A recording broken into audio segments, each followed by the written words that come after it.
এবার আমার রান্নাটা হয়ে গেছে, গ্যাস এবার অফ করে দেবো।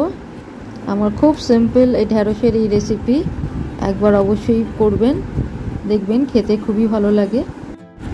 দেখুন বড়িগুলো কত বড় হয়ে গেছে, ওই জন্য বড়ি ঝোলে দিয়ে ফুটালে কিন্তু ভালো বড় হয়ে যায় আর এর ভেতরে ঝোলটাও ঢুকে যায়, ভালো লাগে।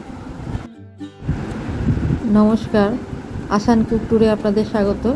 এখন আমি ঢ্যাঁড়সের একটা রান্না করছি, দেখুন। এখন ঢ্যাঁড়সের একটা তরকারি করব, তার জন্য আমি ঢ্যাঁড়স এইভাবে কেটে নিয়েছি। এখানে আমার 300 গ্রাম ঢ্যাঁড়স আছে, আর একটা বড় সাইজের পেঁয়াজ কুচিয়ে নিয়েছি, 3টে কাঁচা লঙ্কা আর 2টো মাঝারি সাইজের আলু হাফ বয়েল নিয়ে নিয়েছি। এবার দেখুন কিভাবে রান্নাটা করছি। কড়াতে তেল দিয়ে দিচ্ছি।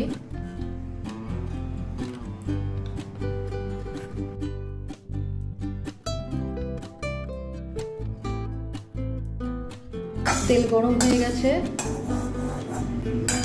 এবারেতে দিয়ে দিচ্ছি কতগুলো বড়ি। বড়ি ভেজে নেবো আগে।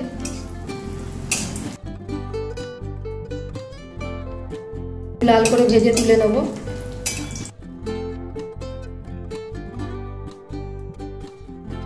লাল করে ভাজা হয়ে গেছে, এবার এগুলো আমি তুলে নিচ্ছি। এবারেতে দিয়ে দিচ্ছি 1/4 টিস্পুন কালো জিরে আর দিয়ে দিচ্ছি 3টে চেরা কাঁচা লঙ্কা।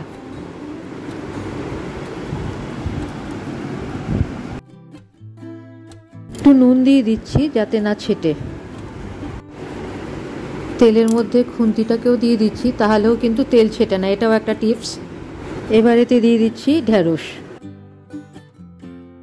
ঢ্যাঁড়সটা আগে হাই ফ্লেমে ভালো করে ভাজবো, যাতে ল্যাতলেতে ব্যাপারটা তার চলে যায়। তার জন্য কিন্তু হাই ফ্লেমেই এটা ভাজতে হবে, আর নুনও দিচ্ছি না এখন। এইভাবে 2 মিনিট মতো ভেজে নেব। ঢ্যাঁড়সের যে ল্যাতলেতে ব্যাপারটা বা স্টিকিনেস যেটা আর কি, আঠালো ব্যাপারটা, সেটা এবার চলে যাবে।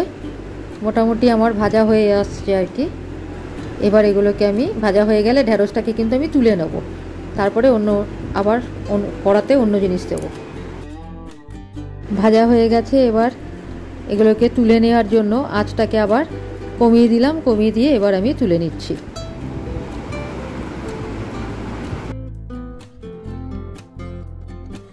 তেলটা একদমই কমে গেছে, তাই জন্য এবার আমি কড়াতে আরও 2 পলা মতো তেল দিয়ে দিচ্ছি।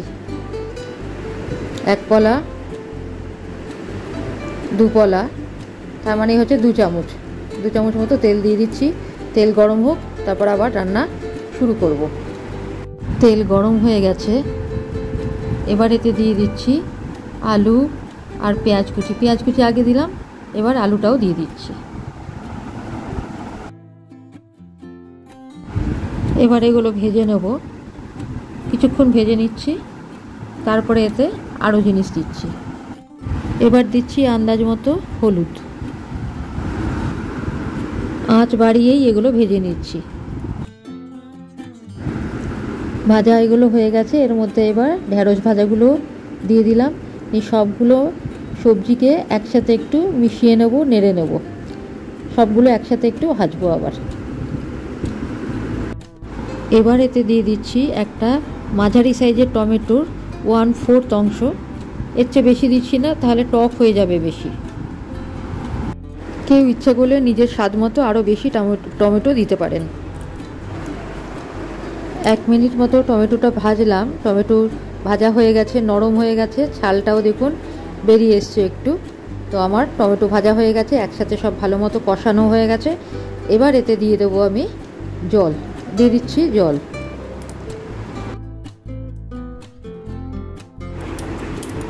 ফুটে উঠেছে জল, এবার এতে দিয়ে দিচ্ছি বড়িগুলো।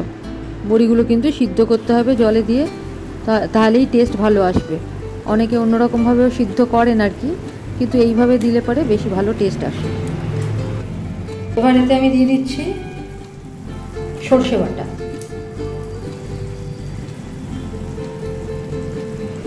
দু চামচ সর্ষে বাটা দিয়ে দিলাম। আমি তো এগুলো বেটে রাখি, যদিও এটা আজকেই বেটেছি। তো সর্ষে বাটাতে কিন্তু আমার একটু কাঁচা লঙ্কা, নুন, তেল দিয়ে আমার সর্ষে বাটা রয়েছে, ঠিক আছে? এটা ফ্রিজে রাখতে গেলে কিন্তু এইভাবে বেটে রাখাটাই ভালো। আর যারা ধরুন সর্ষে বাটা মানেই লঙ্কা খান না, তারা শুধু লঙ্কা ছাড়া আর কি বাটবেন, তাতেও হবে। এইবারে আমি নুন দিয়ে দেবো, দিয়ে দিচ্ছি আন্দাজ মতো নুন।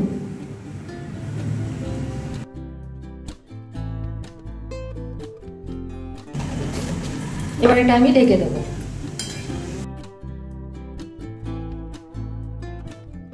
আমার হয়ে এসছে, নামাবো। এটাকে বলে ঢ্যাঁড়সের বড়ির ঝোল। এটা ঝোল, কিন্তু ঝোলঝোলই থাকবে।